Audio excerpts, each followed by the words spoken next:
Estamos con Alejandro Alfi, la redacción de Perfil. Los agentes de Néstor y Cristina se llama el libro que trabajaste. Ya te empiezo preguntando rápidamente por una palabra muy interesante en el título, los agentes. ¿Cuál es la relación que tienen estos dos empresarios, Sergio Spolsky y Diego Wirtz, con los servicios de inteligencia? Y si esta palabra está puesta a propósito de eso. Mira, los agentes de Néstor y Cristina es porque en realidad yo considero que son los agentes del relato kirchnerista, y además porque ambos tienen muy buenas relaciones con los servicios de inteligencia. En el caso de Sergio Spolsky, tiene a Darío Richarte, que es su principal abogado. Él fue el número 2 de la CIDE en la época de la Alianza. El Grupo 23 tuvo como gerente general durante muchos años a el director de Administración y Finanzas de la CIDE en la época de Richarte, justamente puesto por Richarte como gerente general del grupo. Y Javier Fernández es la otra pata de los servicios de inteligencia en el grupo de Spolsky, que era el vocero informal de Antonio Estiuso. Y él figura como prestamista de las empresas de Spolsky. En su propia declaración jurada, él es auditor general, está dentro de la Auditoría General de la Nación y es uno de los 7 auditores generales. Presenta declaración jurada, le prestó 6,5 millones de pesos a una de las empresas de Spolsky. Y él caminó a tribunales hasta el año pasado porque era el vocero informal de Estiuso y lobista del gobierno en tribunales, principal lobista, hasta que el gobierno rompe con Estiuso. Cuando el gobierno rompe con Estiuso, Richarte deja de ser el abogado del Grupo 23 y Fernández deja de estar íntimamente vinculado al grupo de Spolsky. ¿Eso facilita rápidamente la difusión de cierta información o las operaciones incluso en los medios de comunicación, en los medios particularmente de Spolsky? El hecho de que Richarte y Fernández participen activamente del grupo de Spolsky hasta fines del año pasado permitió que este grupo de medios haga operaciones de prensa muy fuertes contra periodistas, dirigentes políticos, los famosos carpetazos, y que pongan como enemigos a los que el gobierno ponía como enemigos. Son famosos, por ejemplo, una operación de prensa que hicieron contra el juez Luraski, que terminó renunciando antes de jubilarse, hizo una jubilación anticipada, y este juez iba y se quejaba ante Alberto Fernández por qué lo hostigaban tanto desde los medios de Spolsky. Y él decía, el juez iba cuando Alberto Fernández era jefe de gabinete y le decía, bueno, si esto era una operación de la CIDE. Alberto Fernández fue a preguntar a la CIDE si estaban haciendo una operación contra este juez. Finalmente terminó renunciando. Bueno, las operaciones que hicieron, no te olvides que Richarte era el abogado defensor de Vudú para el caso Chicone, y hacían innumerables operaciones para defender a Vudú desde los medios de Spolsky. No tenían mucho sentido. Operaciones para decir que Vudú no conocía a Bando Embruele, que no había ninguna relación. Finalmente se terminó comprobando que pagaba las expensas, el cable del departamento de Vudú, o sea, estaba clarísimo que había un vínculo. ¿Cómo son los vínculos de Diego Wirtz, pensado para televisión, la productora de 678, con los servicios de inteligencia? En el caso de Diego Wirtz se da una relación muy cercana con los servicios de inteligencia. Él sobre todo con Ica Zuriaga tenía una relación muy cercana, pero además hay un caso que desnuda cuál es su vínculo interno, hasta dónde está dispuesto a avanzar Wirtz en su relación con los servicios de inteligencia. Y es cuando en octubre del año 2009 él transmite una cámara oculta que se le hace a Carlos Pañi, muy fuerte, donde se lo acusa de recibir plata de empresarios para desprestigiar a YPF. Son cámaras ocultas que se le hacen a un periodista, 3 cámaras ocultas en distintos lugares, gente que se hace pasar por empresarios. Esto claramente era una operación de la CIDE, y Wirtz la emite en 678, algo que nadie hubiera hecho, y la emite diciendo: esto lo levantamos de YouTube, está circulando por YouTube. Sus periodistas asumen como propia esa cámara oculta, lo desprestigian a Carlos Pañi, lo hostigan a Carlos Pañi. Una operación realmente que no se había visto en la Argentina en una época democrática. ¿Se puede decir que fue como una prueba de fuego para Wirtz si era o no parte de los servicios? Esa cámara oculta en realidad lo que demostró es que él se había alineado completamente con el kirchnerismo, porque fue en octubre del año 2009 y él un año antes, en Noticias, hacía declaraciones contra Cristina Fernández de Kirchner. Es decir, él tenía que demostrar que se había convertido al kirchnerismo y en eso tenía la fe de los conversos, que era poder hacer algo para demostrar que se había alineado completamente con el relato. Él, un año antes, decía en la revista Noticias que Cristina era peor que De la Rúa, que él criticaba muchísimo la intervención en el INDEC, el proyecto del Tren Bala, y decía que Pergolini era el bufón de Néstor y Cristina, y que eso a él nunca le iba a pasar porque ellos eran los más críticos de la televisión argentina. Un año después, emite una cámara oculta contra Carlos Pañi, completamente alineado con el kirchnerismo desde 678. ¿Qué fue lo que pasó en el medio? El libro cuenta mucho la trastienda incluso económica que hay detrás de cada uno de estos dos grupos. ¿Qué pasó en el medio? ¿Qué fue lo que llevó a Birtz a ser crítico de este gobierno, a ser uno de sus emblemas en materia de comunicación? La conversión de Birtz al kirchnerismo se da en menos de un año.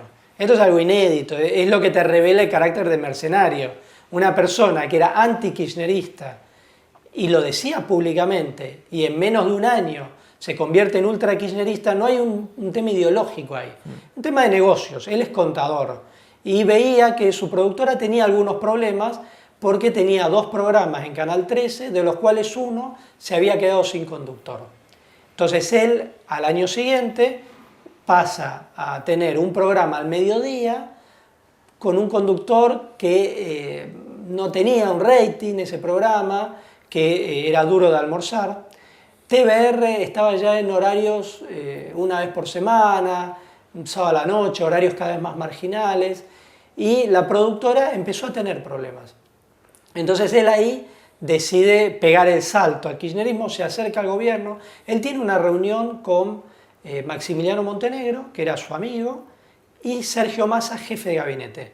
Maxi hace el contacto con Sergio Massa, tienen una reunión los tres y ahí Birtz le dice a Massa que él se quería acercar al gobierno, que el conflicto con el campo lo había convencido, que el gobierno tenía razón y que quería ver de hacer algo con el gobierno. Massa lo presenta con Néstor Kirchner y Birtz tiene una reunión con Néstor. En esa reunión en Olivos, Néstor le critica los informes que hacían Duro de Domar y TBR contra el gobierno en el conflicto con el campo y le critica también, obviamente, esa entrevista que él había dado a Noticias donde decía que Cristina era peor que De la Rúa. Bueno, vos viste cómo es la necesidad, finalmente llegan a un acuerdo, pero ahí Néstor le dice, te olvidas de tus amigos, te alineás completamente con el gobierno y a los pocos días lanzan 678 en Canal 7. Gracias a este giro, ¿de qué montos estamos hablando que ganó Diego Birtz, ya que fue por una cuestión de negocios? ¿Qué monto estamos hablando?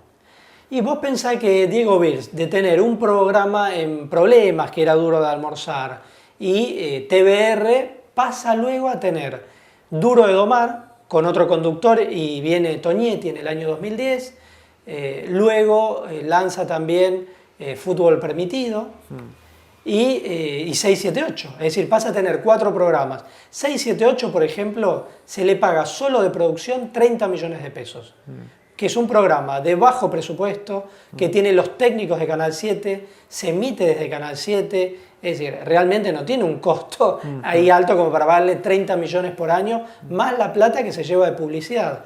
Entonces, Diego Birtz logró remontar su productora, que estaba con problemas económicos, consolidarla y multiplicar la cantidad de programas que tenía. Finalmente termina vendiendo su productora en $2 millones a Cristóbal López. El 81% de su productora se lo vende y sigue como uno de sus principales directivos hasta fin de año. Es decir, el arreglo es que queda como comisario político del gobierno en la productora hasta fin de año, luego se verá de acuerdo a cómo resulten las elecciones. En el caso de Spolsky, contás una escena en la cual hay un enfrentamiento entre dos de los empresarios más importantes, uno es Spolsky y otro es Garfunkel, por la entrada de Delia hasta que hay un llamado. ¿De qué se trata esta historia?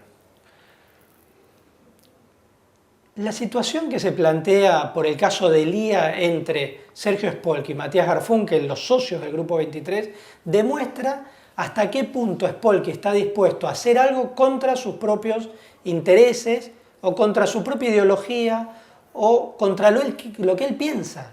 ¿Y por qué es un agente del gobierno? Él durante muchos años se peleaba con Delia y le decía que era un agente iraní. Y Delia le respondía diciéndole que era un agente del Mossad, Spolky. Durante muchos años tuvieron este enfrentamiento porque Spolky fue tesorero de la AMIA, él es rabino, y considera que Moshe Rabbani, agregado cultural de la embajada iraní, tuvo que ver en el atentado a la AMIA, tal como demostró la justicia, y por eso Moshe Rabbani es uno de los acusados del atentado a la AMIA. Entonces, en el caso de Delia, siempre defendió a Moshe Rabbani, le hizo entrevistas, fue a Irán y siempre consideró que Rabbani e Irán no tenían nada que ver con el atentado a la AMIA. Este fue un conflicto entre Delia y Spolky que siempre se dio públicamente. Cuando Delia ingresa con un programa propio a CN23 por decisión de Spolky, Matías Garfunkel, que era el socio, se opone públicamente y lo acusa a Spolky diciéndole: ¿cómo es esto? Si vos decías que Delia era antisemita, si vos decías que Delia era una persona violenta, ¿cómo es que ahora querés que tenga un programa en nuestro canal de televisión? Y se enfrentan públicamente. Cuando yo hablo con Matías Garfunkel, él me dice: bueno, Spolky me lo justifica diciendo que era un pedido que le habían hecho. ¿Cómo un pedido? ¿De quién? Si Spolky consideraba que era una persona antisemita, violenta, que era un agente iraní, entonces ¿cómo es que alguien le hace un pedido y entonces él lo pone con un programa propio en el canal de televisión? Bueno, este fue el conflicto que tuvieron ellos. Finalmente ambos lo terminan resolviendo porque ambos consideran que es un tema de negocios. O sea, ellos privilegian ser empresarios y su alineamiento con el gobierno a lo que en realidad ellos piensan que Delia es una persona violenta y antisemita con quien se enfrentaron siempre. Terminan levantándole programa cuando Nisman muere y con un balazo en la sien, y se descubre que Delia operaba efectivamente para el gobierno de Irán. Se descubren las grabaciones donde él hablaba con agentes iraníes, y entonces ahí ya el gobierno le pide directamente a Delia que baje el perfil. Entonces le levantan el programa que él tenía en Radio Cooperativa y el programa que tenía en CN23. Pero estas son decisiones del gobierno. Es decir, ellos como empresarios de medios no tienen autonomía para tomar decisiones propias. Y el gobierno se los hace sentir hasta ponerlo a Delia con programa propio en el canal de ellos, contra lo que ellos piensan. ¿Cómo se puede sintetizar lo que cuenta Pedro Barragán, La garganta profunda, identificada en el título del libro, sobre los negocios que hace Sergio Spolky y sus deudas? En esta investigación periodística yo conseguí hablar con un ex gerente del Grupo 23, del Grupo de Spolky, que se llama Pedro Barragán. Él fue gerente de recursos humanos y él cuenta para el libro qué metodología tiene Spolky como empresario, que tiene testaferros en todas sus empresas. Es un grupo de empresas con distinto nombre, en cada una tiene, por ejemplo, a la secretaria, al chofer, al empleado administrativo. Son prestanombres que a su vez firman cheques sin fondos.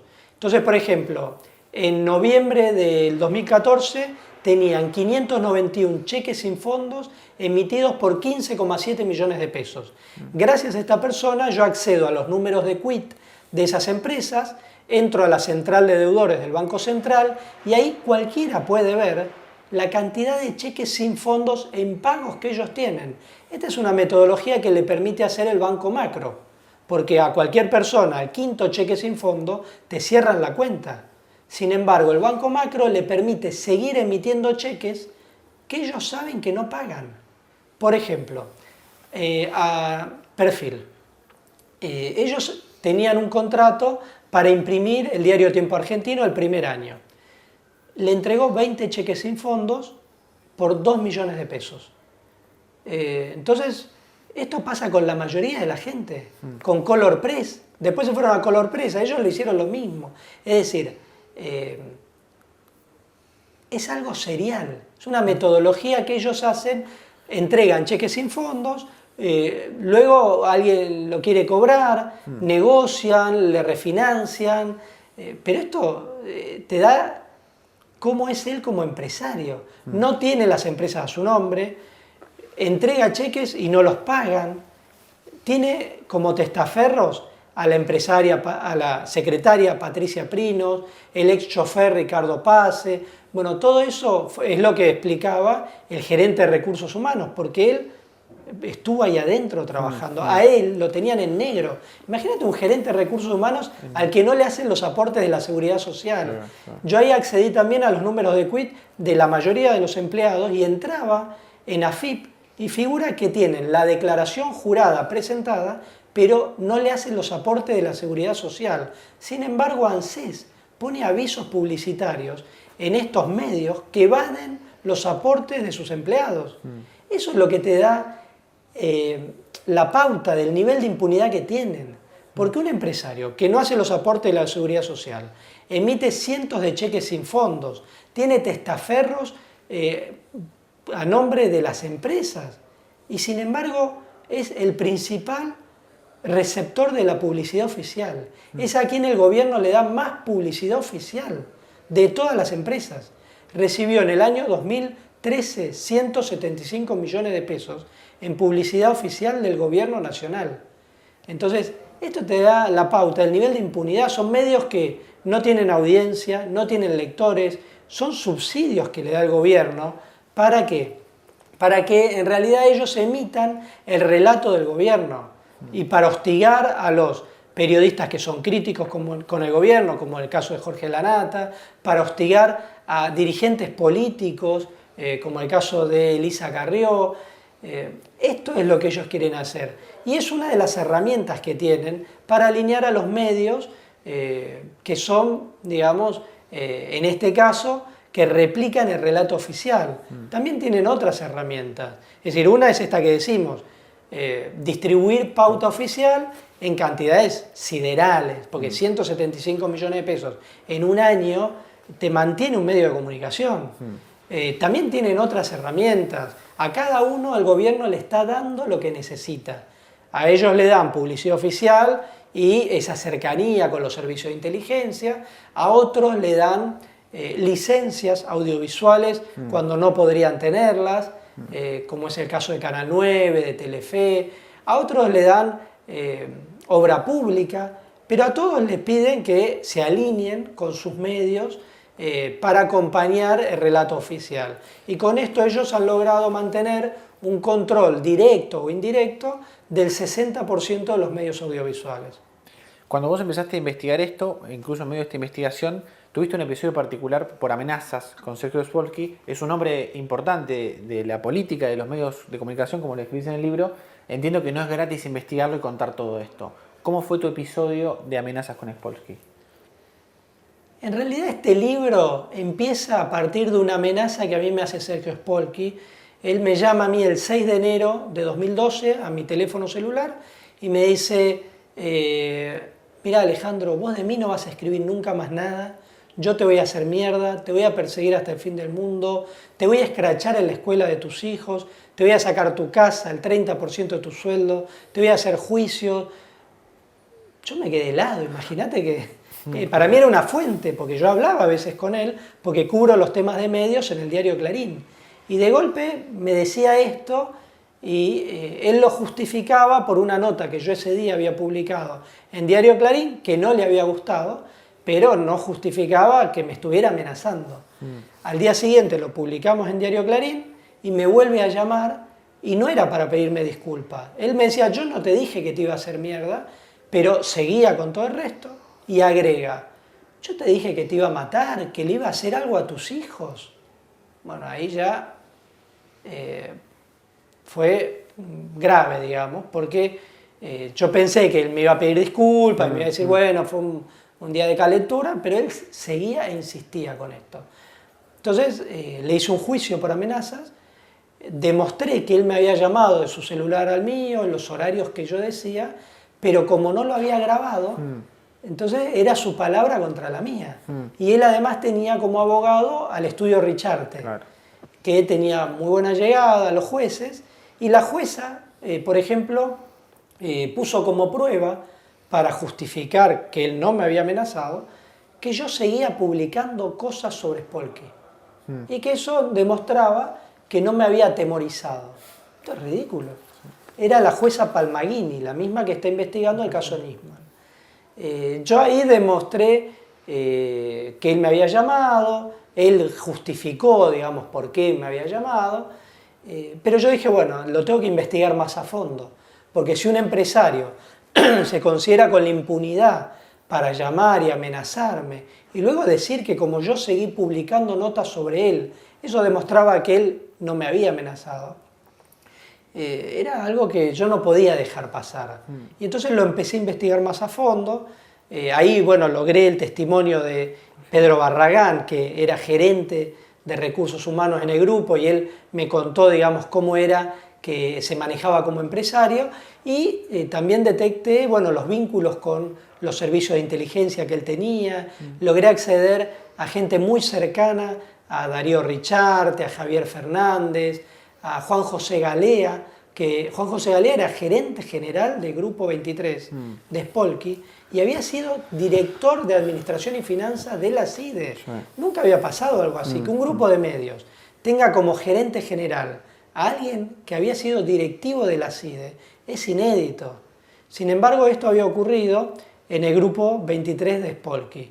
Y esto, bueno, a partir de las amenazas fue que yo dije, bueno, tengo que empezar a investigar más a fondo, porque no puede ser que un empresario de medios me amenace y no pase nada. Es decir, el gobierno le siguió dando cada vez más publicidad oficial, lo premiaba, le daba cada vez más publicidad oficial. Ningún funcionario del gobierno llamó para solidarizarse conmigo cuando me amenazó Spolky. Por el contrario, la mayoría de los dirigentes de la oposición entendían que esto era un atentado contra la libertad de expresión. La mayoría de los colegas se solidarizaban conmigo. Creamos un grupo en ese momento que se llamó Conferencia de Prensa.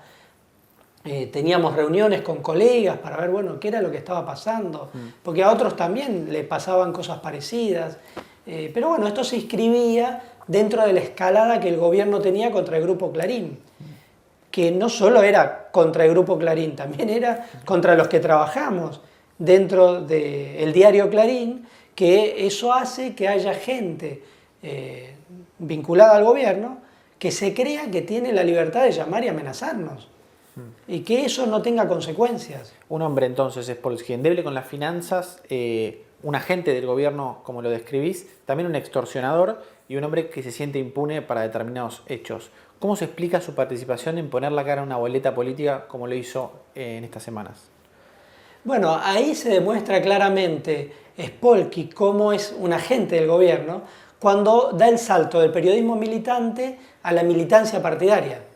Él, de ser un empresario de medios, afiliado radical, que participó siempre en las internas de la Unión Cívica Radical, es decir, no era del kirchnerista originalmente, él da el salto directamente a la dirigencia partidaria y pasa a ser candidato a intendente de Tigre por el gobierno, cuando no tenía una militancia partidaria en el kirchnerismo, no tenía una trayectoria dentro del kirchnerismo.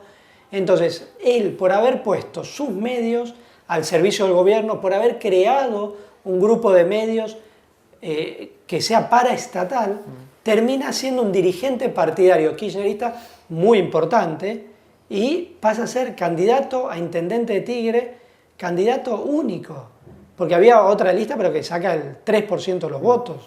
Es decir, alinean a todo el kirchnerismo de Tigre detrás de la candidatura de Sergio Spolky. ¿Se puede leer esto como un intento de sobrevivir al 2015? Ahí había algo respecto a qué iba a pasar con Spolky una vez que terminara el gobierno. En el caso, por ejemplo, de lo que era el grupo de medios, estaba claro que le iba a costar mucho seguir, ya sea en la gestión de Scioli o de Macri o de Massa, porque él, su vínculo más fuerte era con el kirchnerismo duro.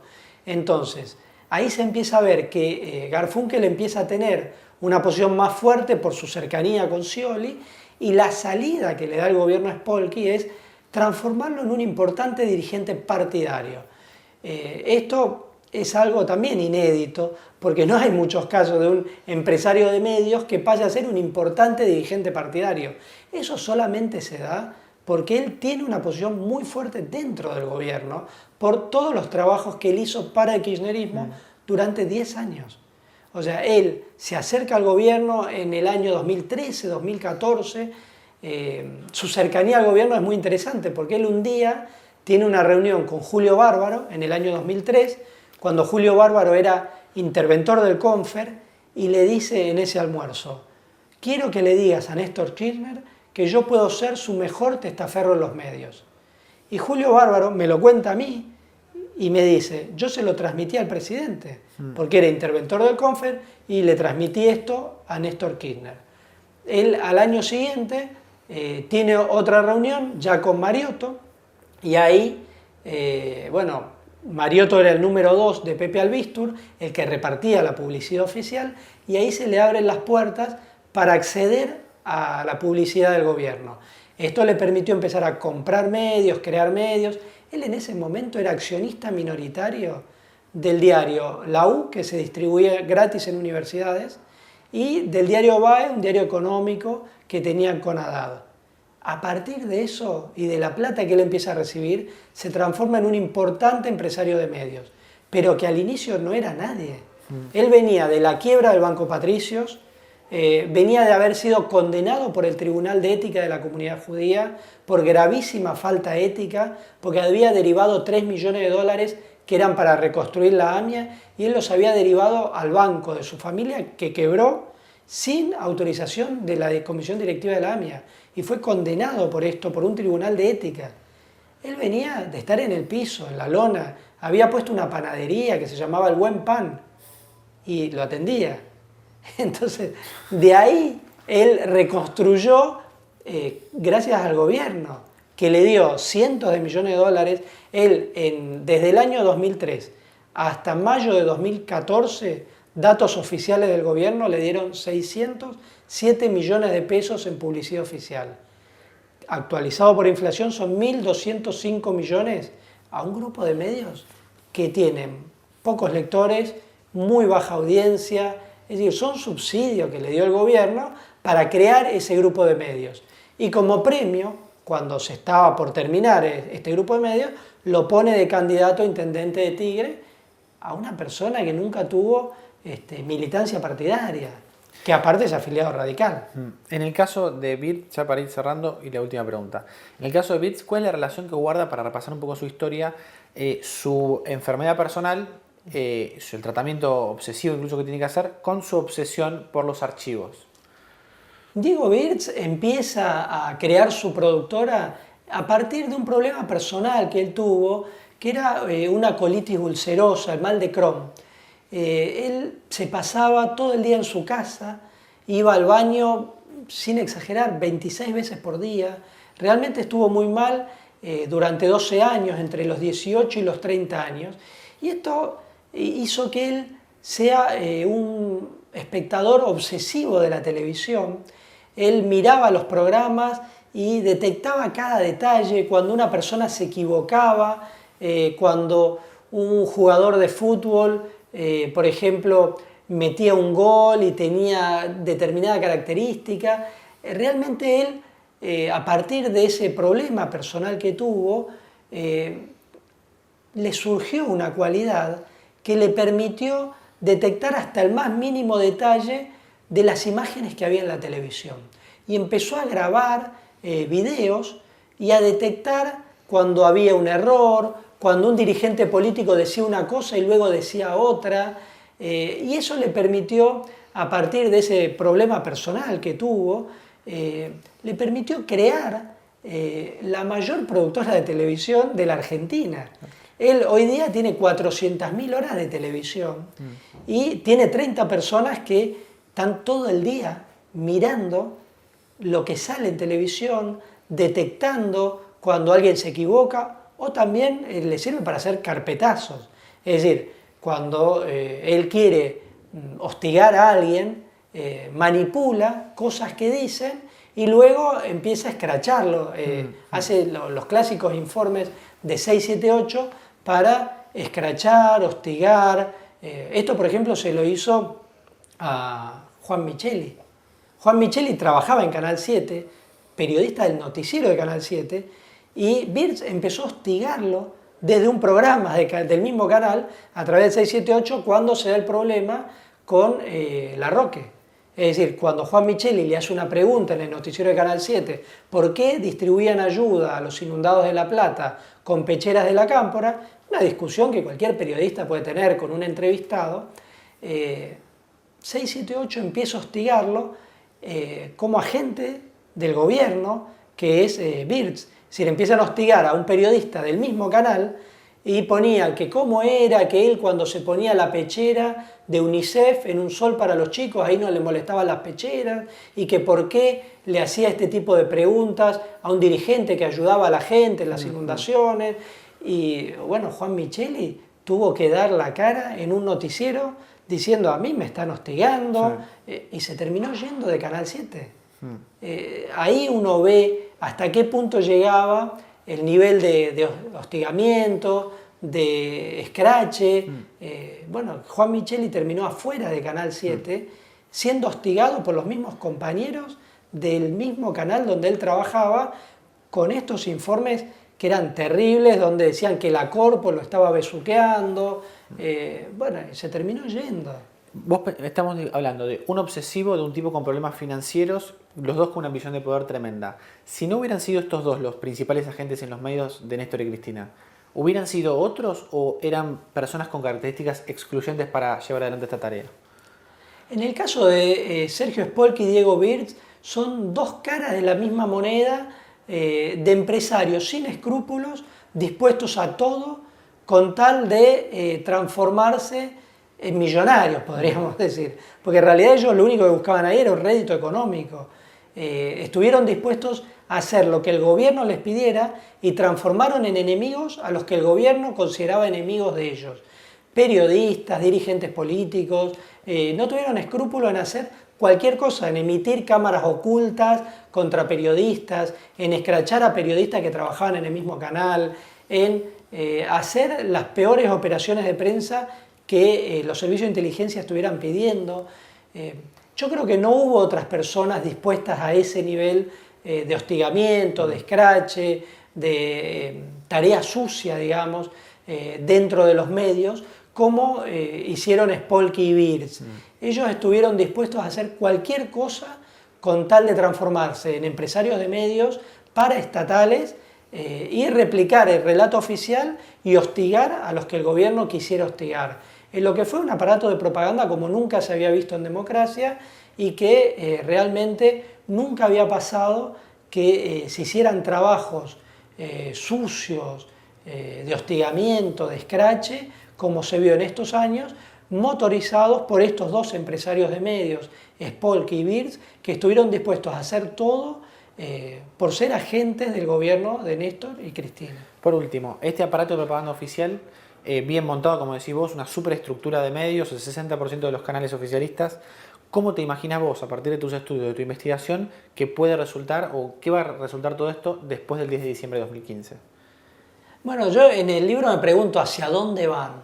En el caso de Spolky está claro que él está eligiendo una vía de salida partidaria, ¿no? De militancia partidaria. A la vez, en lo que es su grupo de medios, Matías Garfunkel es el que está tomando ahora una mayor participación. Mientras que en el caso de Birds, su salida fue vender el 81% de su empresa a Cristóbal López, que es un empresario que tiene más espalda, tiene más llegada también con Scioli y también con Macri. Entonces son empresarios que están en condiciones de ver cómo se reciclan ante un próximo gobierno. Me parece que tanto Spolky como Birds, como empresarios de medios, tenían ya su vida útil agotada, porque ellos fueron del núcleo duro kirchnerista y entonces no estaban en condiciones de reciclarse ante un nuevo gobierno como empresarios de medios. Y entonces, en el caso de Spolky se dio por el lado de su socio Matías Garfunkel, mientras que en el caso de Diego Birds se dio por el caso de Cristóbal López, de venderle la productora a Cristóbal López, que es un empresario de medios que tiene una espalda mucho más fuerte a resistir un próximo gobierno y que es además alguien que está avanzando muy fuerte dentro de los medios. Le compró la mayoría de los medios a Daniel Haddad, C5N, Radio 10, las FM, le compró la productora Tinelli, Ideas del Sur, compró la productora La Corte, compró Ámbito Financiero. Es decir, es un empresario de medios que está avanzando mucho en los medios y le servía tener una productora con un archivo como el que tiene Birds y los programas que había creado Birds. O sea que van a seguir siendo utilizados todos esos aparatos de propaganda por el próximo gobierno a través de estos dos empresarios. Ahí lo que tenemos es una salida de estos dos empresarios de medios que de algún modo van a dejar de ser los agentes, digamos, de Néstor y Cristina, porque ya no se pueden reciclar. Ellos, la vía de salida que vieron es, por un lado, tener una participación minoritaria en los medios que ellos crearon y, por otro lado, dejarle a otros la posta para que sigan en un próximo gobierno permitiéndoles usar esos medios como aparatos de propaganda del gobierno que venga en la próxima gestión. Muchas gracias, Alejandro, de verdad. De nada, gracias a ustedes.